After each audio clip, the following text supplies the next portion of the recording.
How lovely. Thank you so much. That brightened up my morning. Good morning, everyone. I'm Natalie Fleury. I am the representative from your Board of Trustees today. My pronouns are she and her. What a gift it is to be together on this misty last Sunday of 2025 in this community that puts love at the center. With love in mind, I want to take a moment and welcome that part of the community joining us online today. Our Unitarian Universalist faith calls us to take action for equity, justice, and right relations. Also, in keeping with our UU values, we honor the history of the land on which we gather. What is now known as the state of Wisconsin is home to 12 tribal communities. And no matter where you are in this beautiful state, you are on the sacred ancestral land of an indigenous people. We are also mindful of our responsibility to continue to address racism, white colonialism, anti-Semitism, Islamophobia, homophobia, anti-LGBTQ+, and anti-trans rhetoric and actions, opposing violence and hate in all its destructive forms. For those of you in the sanctuary, I'd like to ask you to take a look at the announcements included with the order of service.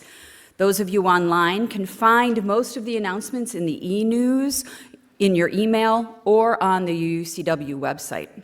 Here are just a few items of note happening in the next week. The UUCW office is closed until January 2nd to give Rev. Jill and the staff some much-deserved time away. Reverend Jill is available for emergency pastoral care matters. Today, from 4 to 6 p.m., Micah is holding the Milwaukee Candlelight Homicide Vigil at Ephesians Missionary Baptist Church at 2412 North 6th Street.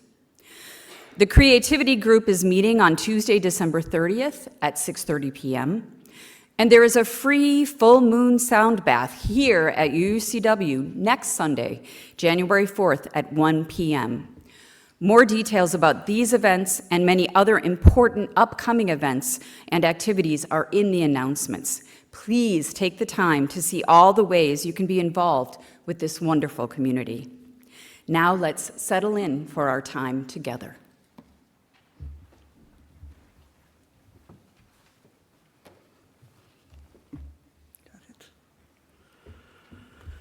Good morning. My name is Steve Frey. I'm a member of the worship ministry team, and it's my pleasure to be here for the last Sunday of the year. I also get the pleasure of introducing our distinguished guest. Last night I talked to her on the phone and I said, "You are a firecracker." And believe me, she really is. The Reverend Jacqueline Ziegler uses the pronouns she and her. After serving 23 years as a Unitarian Universalist minister, in 2020, Reverend Jackie retired. She lives now with her husband Dan and 2 feline companions in Wauwatosa, Wisconsin. Reverend Ziegler received a joint Master of Divinity degree from Meadville Lombard Theological School and the University of Chicago Divinity School. She majored in ecological theology and democracy. She was ordained by First Unitarian Society in Milwaukee, which was her home congregation since 1969. She did her ministerial internship at First Unitarian Society in Madison, Wisconsin. Reverend Ziegler was the settled minister for the Unitarian Universalist Church of Boulder, Colorado, and the Stockton Universalist Congregation in Stockton, Illinois. She served as the interim minister for 9 UU congregations, specializing in helping congregations who were experiencing conflict. She believes climate change is the moral issue of the 21st century and is one of the major contributors to the increasing loss of biodiversity and deterioration to the Earth's ecosystems. And she stressed that Earth is spelled E-A-A-R-T-H. Bill McGibbons is the one that spelled it that way. Anyhow, welcome, Reverend Jackie Ziegler. Thank you. Good to see you.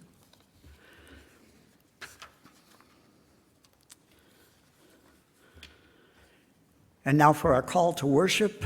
Welcome all who seek renewal in a weary world. Welcome all who come with love and energy to share. Welcome to those who worry for the future. Welcome each one who is grateful for today. Know that in this place, you are not alone. In community, we share our strength with one another, and we keep the flame of love burning bright. Know that in this place, responsibility is shared. Here, tradition holds us. Ancestors shine a light from the past. Here, the young lift their bright faces and beckon us onward. Take my hand and we can go together. And now we'll do our chalice lighting. You want to read that one?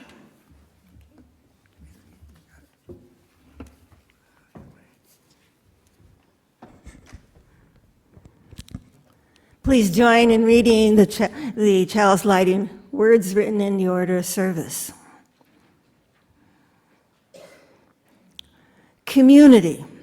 Somewhere there are people to whom we can speak with passion without having the words catch in our throats. Somewhere a circle of hands will open to receive us. Eyes will light up as we enter. Voices will celebrate with us whenever we come into our own power. Community means strength that joins our strength to do the work that needs to be done. Arms to hold us when we falter, a circle of friends. Someplace where we can be free. We light our chalice this morning in recognition that this church provides the possibility for this beloved kind of community. We rejoice in its reality and its possibility. Now please join us in singing our opening hymn, hymn 360. Please stand as you are able and willing.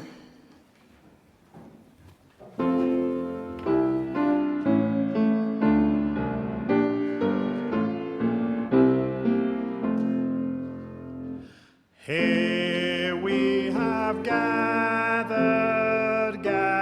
side by side, circles of kinship, come and step inside. May all who seek here find a kindly word. May all who speak here feel they have been heard. Sing now together this our heart's own song. Here we have gathered, called to celebrate days of our lifetime, matters small and great. We of all ages, women, children, men, infants and sages, sharing what we can. Sing now together this our heart's own song. Life has its battles, sorrows and regret, but in the shadows let us not forget.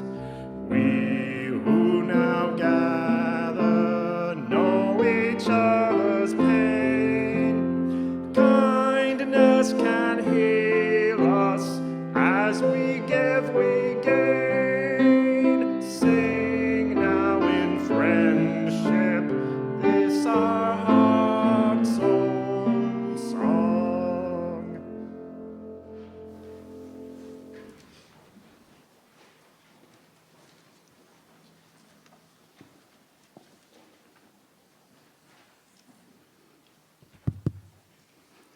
It's working. I like that. If you woke this morning with a sorrow so heavy that you need help of this community to carry it, Or if you woke with a joy so great that it simply must be shared, now is the time for you to speak. You're invited to come to the microphone, introduce yourself, speak from your seat. An usher will bring you a microphone, raise your hand, and I will light a candle for you. And after each one, please join me in saying, they remembered. So please come.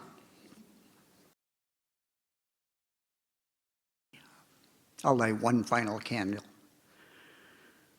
that holds all of our joys and concerns that are unspoken today. Also those online, we hold you in our hearts as well. We hold you in love.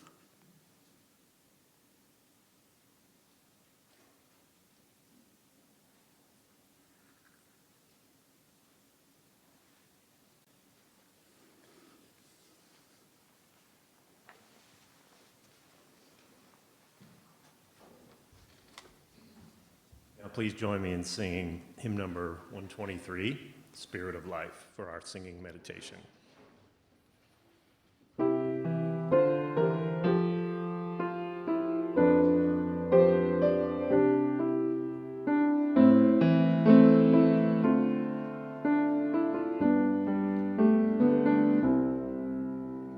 Spirit of life, come unto me. Sing in my heart all the stirrings of compassion. Blow in the wind, rise in the sea. Move in the hand, giving life the shape of justice. Roots hold me close, wings set me free. Spirit of life, come to me, come to me. Spirit of life, come unto me. Sing in my heart all the stirrings of compassion. Blow in the wind, rise in the sea. Move in the hand, giving life the shape of justice. Roots hold me close, wings set me free. Spirit of life, come to me, come to me.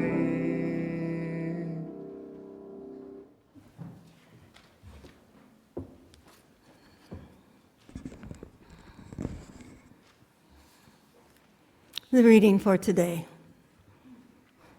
When your eyes are tired, the world is tired also.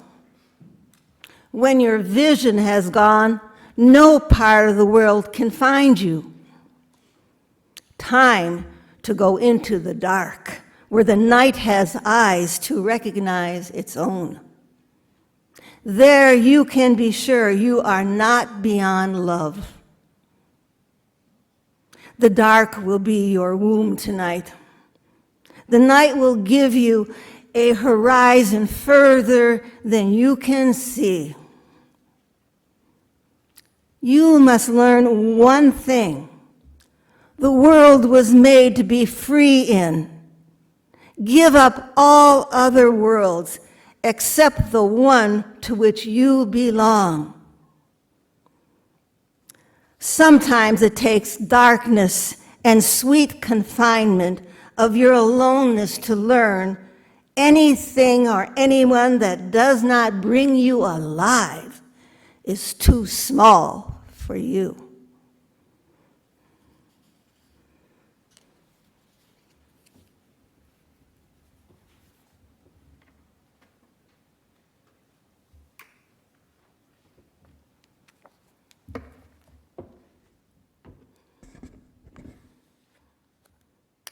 I'm only about 4 inches shorter than I was.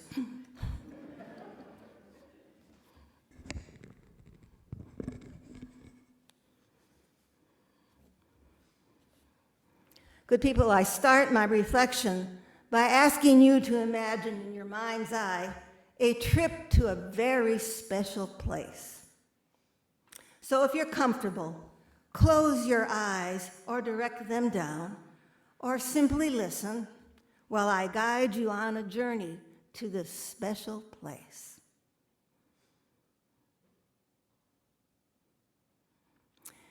Imagine it's late at night and you're driving on a road about 9 miles north of the sleepy town of Sapelo, New Mexico. You see the sign you were told to watch for. It directs you to turn left and that your destination is 5 miles further. Within a mile of your destination, another sign tells you to turn off your headlights and all other illumination in the car. Wow, you say to yourself, that seems akin to a stealth-like jet landing approach on an aircraft carrier at night without any lights. Nonetheless, you follow the instructions and turn off everything. At first, you're awed with the velvet black sky, and then the hundreds of thousands of stars, and the illuminating glow of the Milky Way, radiating enough light that you can easily see where you are going. As you come up over the last hill that takes you to your destination, you're transfixed by an unusual sight. Below you, at the roadside, is a building with a fenced sky deck on top of it, and it's teeming with people looking into telescopes pointed up into the dark sky. It's a bit surreal. You see a collection of cabins in the valley with a small winding road connecting them. You pull up to your assigned cabin and find it has heavy pull-down shades to keep ambient light away from the sky deck. You take a walk down the road to the sky deck. The platform is filled with huge telescopes of varying sophistication, and people are peering into the telescopes. They're doing what is called looking into deep sky. You realize that this is a place for serious stargazers. Off in the distance, a lone coyote howls out in the dark as the heavenly bodies track overhead. After a spell on the deck, the earthly needs of slumber beckons you back to your rustic cabin that's filled with aromatic scents of sage. As you bed down, you find yourself smiling and thinking, this truly is a unique place among earthly lodges. It has a storybook character, heaven and earth, a custard moon, the iridescent desert, a coyote, shooting stars, and a time to sleep, a comfortable cabin to be in. It feels like a place on the edge of the world, a place of fable that could be aptly titled Winkin', Blinkin', and Nod.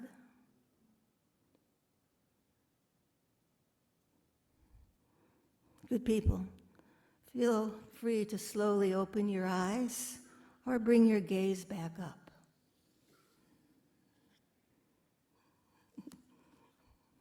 People, you just visited Star Hill Inn, which is deep in the San de Cristo Mountains, near the small town apparel. Star Hill Inn was rich in darkness, a darkness that allowed people to see billions of illuminating stars and the Milky Way. I spent time at Star Hill in 1993.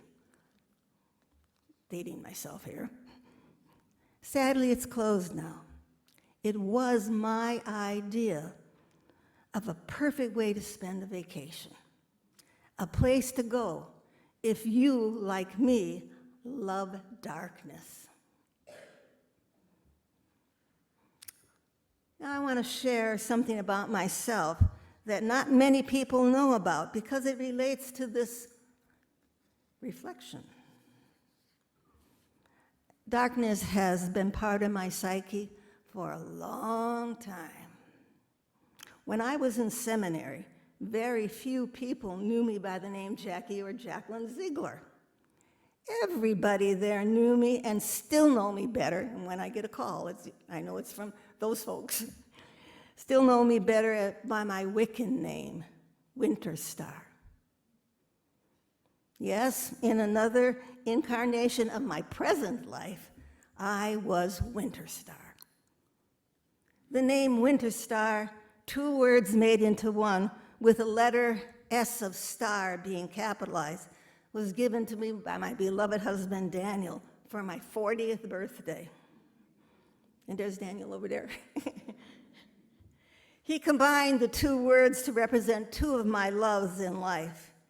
He chose the word winter because I love to go cross-country skiing, particularly during the darkness of night. And he chose the word star because it lifted up my love of diamond-studded stars and the gossamer Milky Way. For me, it's a sacred darkness. So my name, Winter Star, gives you a clue as to why I'm offering a reflection called Sacred Darkness. Now rest assured, I am aware that darkness and blackness are almost always associated with negative connotations. There is Black Friday, when the stock market collapsed, blackmailing, blackballing, the black market, and the black arts. Depression is called the, anybody know? Dark night of the soul.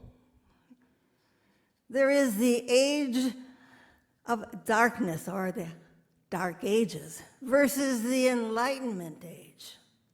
Good guys wear white hats.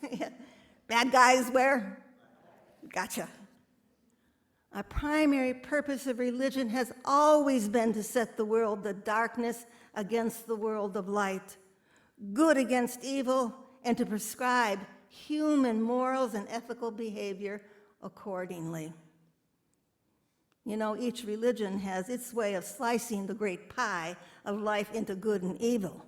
And the more razor sharp the slice, the more clear-cut human ethics.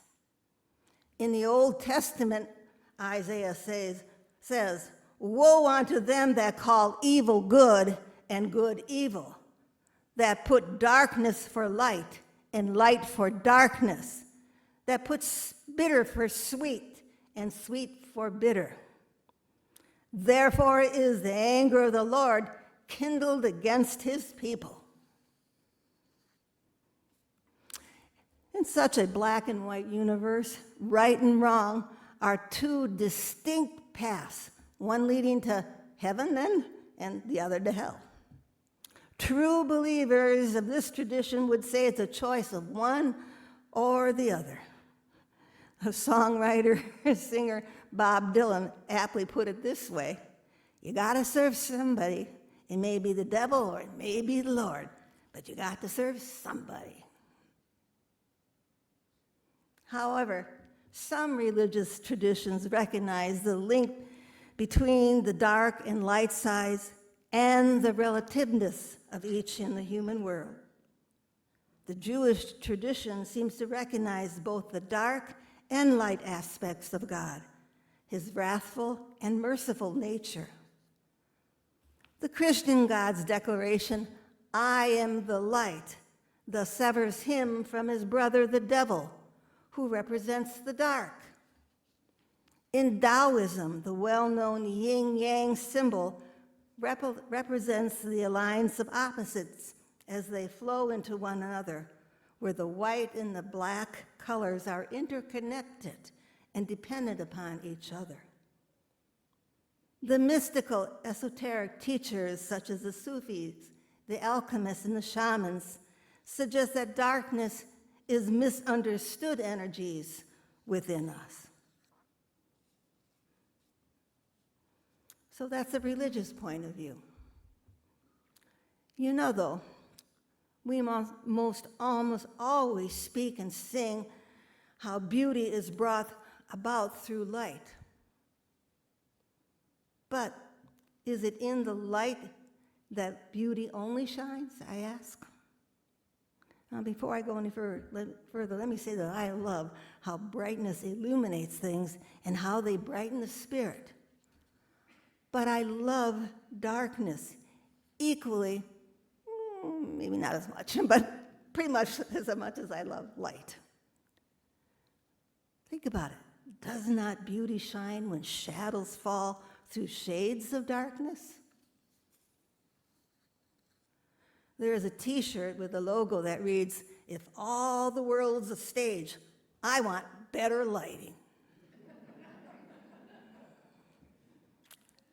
Most people resonate with that logo, and I suggest it's because people want everything to be clear. We tend to shun mystery, that which we cannot see and or understand. But you know, we do not light the stage by only turning on all the floodlights. Instead, we arrange light to craft shadows, to create subtleness, softness against the brightness, thus creating a pleasant whole.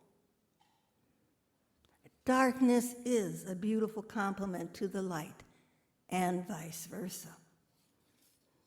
In this poem, the Sufi poet Rumi lifts up the importance of the value of opposites. He says, "Night cancels the busyness of day. Inertia recharges the mind. Then the day cancels the night, and inertia disappears in the light. Though we sleep and rest in the dark, doesn't the dark contain the water of life? Be refreshed in the darkness. Doesn't a moment of silence restore beauty to the voice? Opposites manifest through opposites. In the black core of the heart, God created the eternal light to love."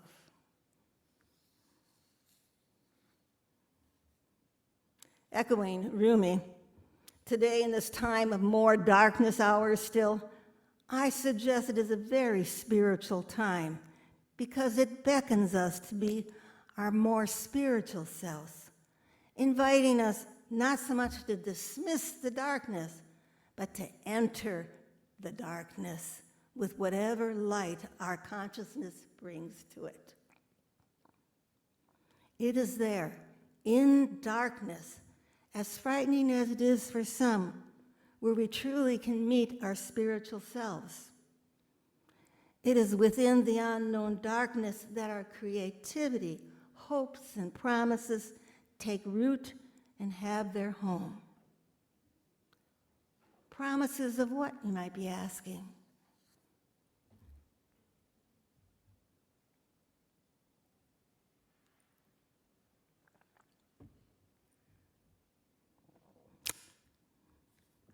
A sacred promise that within the darkness, despite whatever brokenness or suffering life holds, it holds more than that. There is the promise that life goes through cycles. There is the promise of the seed that lies nestled in the dark soil beneath the winter's cold mantle that sprouts only within the dark earthen womb. Indeed, there is always a potential of newness found through darkness. newness of love, of compassion, of joy, of peacefulness, and of healing too. In relationship to healing, Dr. Rachel Naomi Remen, in her book, Kitchen Table Wisdom, writes that we often think of health and sickness as an expression of goodness, evil polarities. She says that most languages reflect this identification. We say, I feel bad when we feel sick. I feel good when we recover.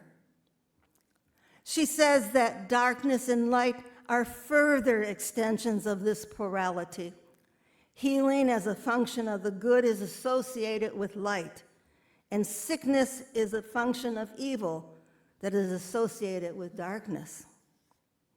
She notes that light in various forms is commonly regarded as symbolic of the energies of healing, and many of her patients expect light to symbolize the source of her or their healing.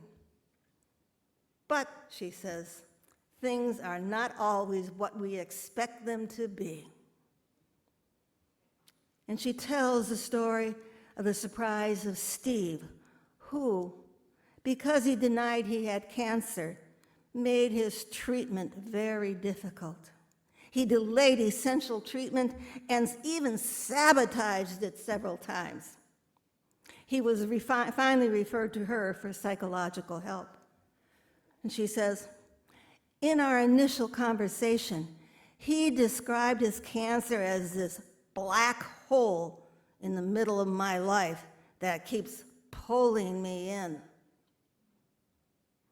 Now, Dr. Naiman says, when an image appears like this in the course of ordinary conversation, it is rarely random and may tell as much about a person's unconscious world, their deepest attitudes and beliefs, as much as the contents of their dreams tell you.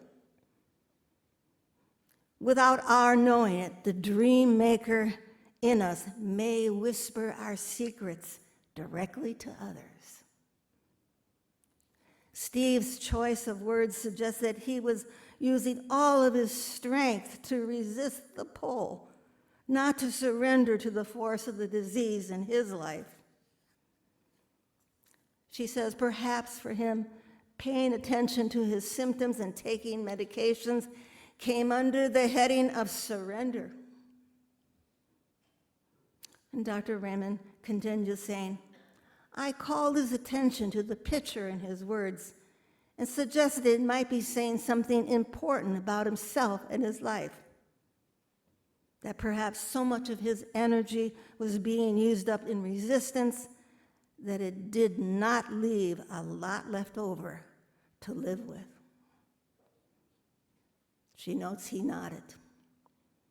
She asked him, what was in the hole? Just darkness, he simply replied. And she invited him to explore this with her in his imagination, to allow himself to be pulled into the hole, just to see what it was like. He hesitated only for a moment. Then he closed his eyes and began to enter into his own image. He imagined himself pulled into the hole, into the darkness. Good people, the following comments Steve made are from Dr. Ramon's session notes, each one separated by several minutes of silence, which I will not do. Okay. Steve said, there is darkness, big darkness. I'm floating. The darkness is very soft, gentle. It supports me. I have no needs here. I am tired. I am at rest, totally at rest. Every cell is resting. Every cell is open. I am filling up with life. I could not fill up because I could not open up or let go. I can open in the darkness. Life is everywhere. Whatever happens, it will be okay.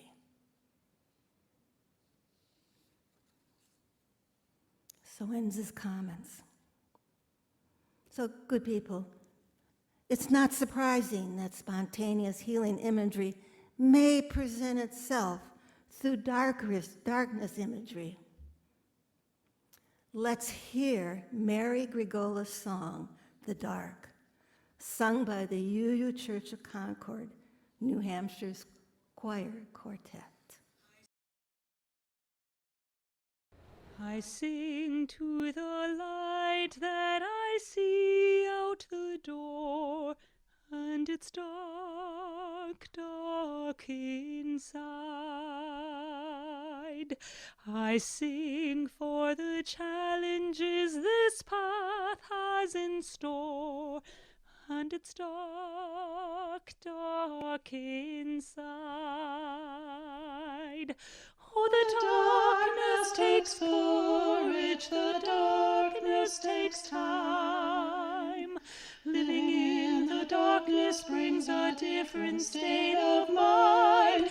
The darkness knows healing, the darkness knows change. O Mother Darkness, I return to you again. I sing for the friendship that seems to have died, and it's dark, dark inside. I sing for forgiveness, God knows how hard I tried, and it's dark, dark inside.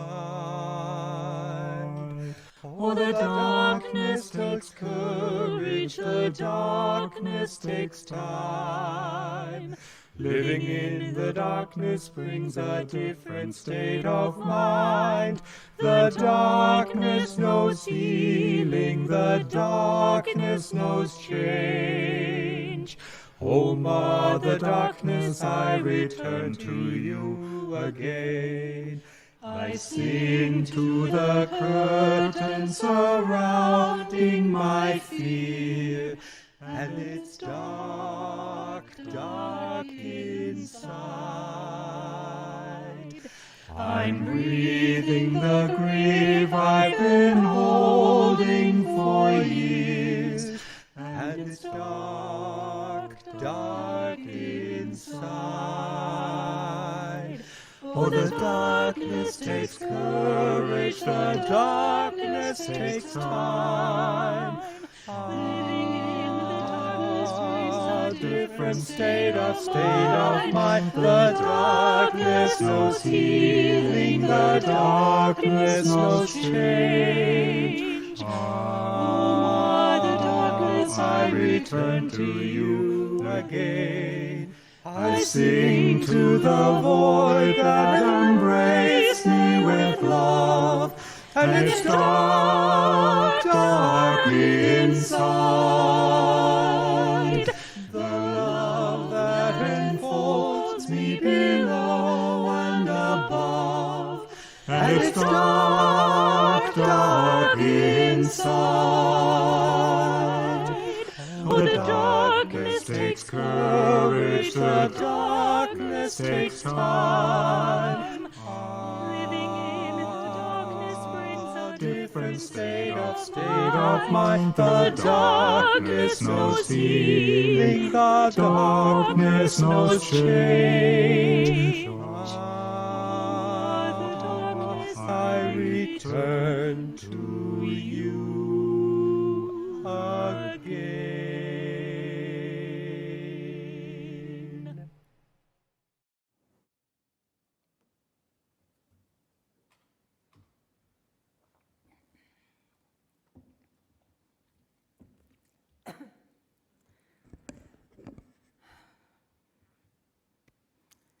As I shared earlier, in our culture for too long,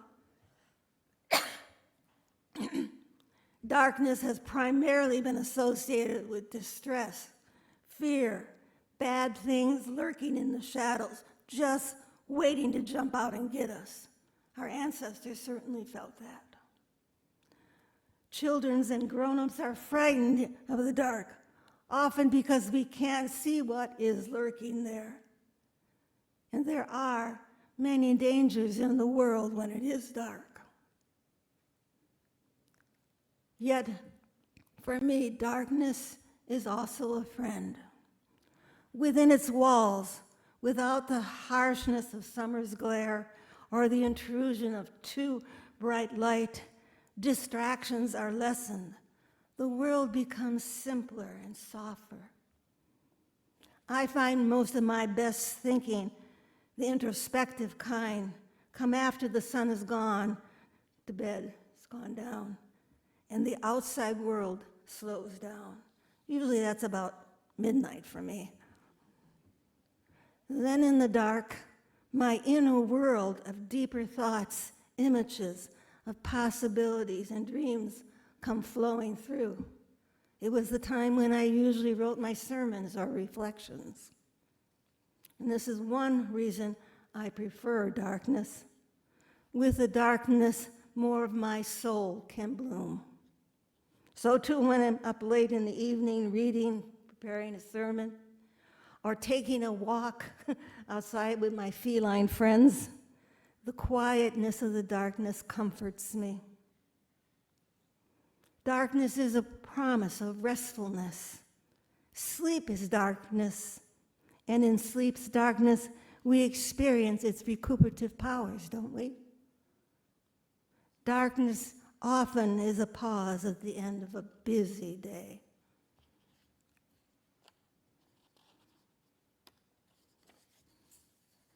It's a contemplative time when life slows down for you and allows you to think undisturbed. Darkness is a part of the rhythm of life. In the darkness, the earth is taking a rest.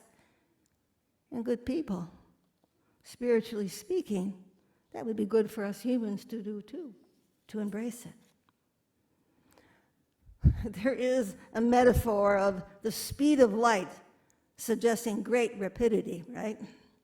However, my colleague Richard Gilbert suggests a contrasting metaphor, the speed of darkness, suggesting a slowing of the rhythms of life, a welcome change of pace brought on by the more reflective darkness that pervades our world, particularly at this time of the year, because there's so much more of it. At this time of year, when there is still fewer hours of daylight, for some it is depressing, a sad time, and they cannot wait for longer daylight hours. Yet for others, myself, maybe you, darkness is a blessed time too, and we cherish it. I want to suggest that now is the time to make peace with darkness, not just as an interval between the seasons of nature or of the soul, but darkness for its own sake, for it is the place that growth takes place. As Simon and Garfunkel sung in The Sound of Silence, does anyone remember what they sang? Hello, darkness, my old friend. Yeah, I've come to be with you again. We would do well to befriend the darkness. This story, excerpted from the essay Night into Day, Day into Night by Justin Toombs, captures another reason for my love of darkness. He writes, and I quote, "Years ago on a wilderness camping trip in the Rocky Mountains, as I prepared to lay down, I happened to look up at the sky, and I realized that daylight would not hold out longer, and the sky was opening up to the night sky. And with a great yawn daylight fell back, yielding to the presence of night. At that point, I realized something which reversed all my former thinking. Prior to that moment, I had always associated night as obscuring the day, a veil of night draping itself over the day, turning everything dark. Now I feel quite the opposite. Night is always there, always surrounding us like a mother's gentle arms. Day comes and goes for us, but the stars are always there, no matter what is going on in our earthly neighborhood. The veil is light of day. Day veils the true sky. And now, when I look up the light blue sky of day, I feel comforted by the thought that beyond the brightness is the ever-constant deep darkness of the sky, filled with pinpoints of light. And I have profound sense of peace as I feel myself embraced in the arms of the universe. So ends the story. I'm confirmed in that view as expressed in this poem by the poet Rilke, and I close with it. You darkness of whom I am born, I love you more than the flame that limits the world to circle its illumes and excludes all the rest. But the dark embraces everything, shapes, shadows, creatures, me, people, nations, just as they are. It lets me imagine a great presence stirring beside me. I believe in the night. Good people, may you not bemoan the dark, but relish it. May you feel its powerful presence and rejoice in its mystical embrace. May you celebrate the deep and nourishing sacred darkness. May it be so. And now we have some offering words by our lovely Natalie.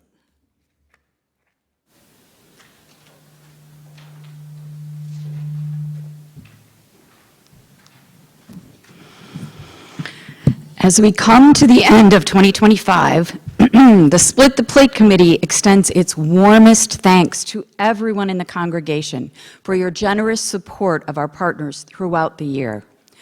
As many of you know, we stand behind every partner and confirm that they are solid nonprofits with proven track records that support our UUCW values and are committed to principles of social justice. Our partner for December is the Interfaith Conference of Greater Milwaukee.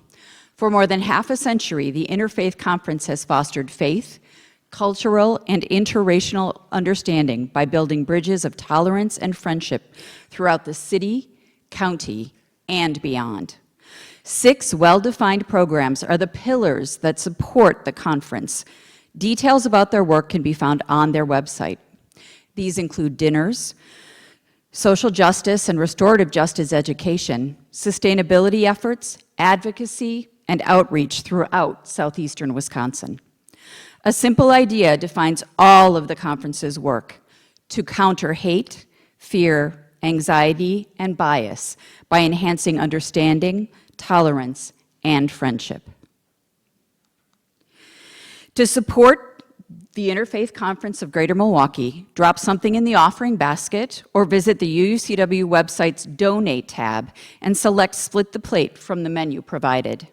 Or you can text or mail your donation using the information found here. We thank you most sincerely for your support.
Now please join in the offering dedication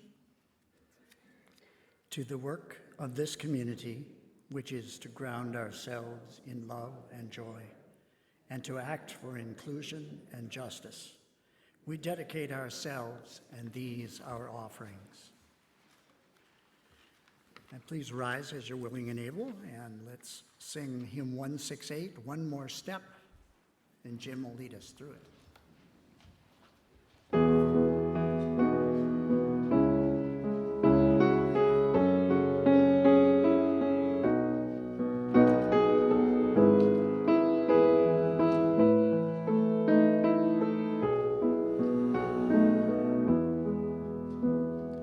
One more step, we will take one more step, till there is peace for us and everyone. We'll take one more step, one more word, we will say one more word, till every word is heard by everyone. We'll say one more word, one more prayer. We will say one more prayer, till every prayer is shared by everyone. We'll say one more prayer, one more song. We will sing one more song, till every song is sung by everyone. We'll sing one more song.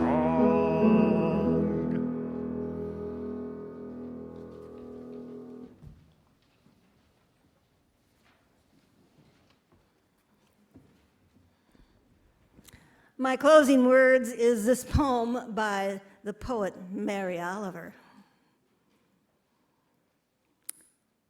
She wrote, "Someone I loved once gave me a box full of darkness.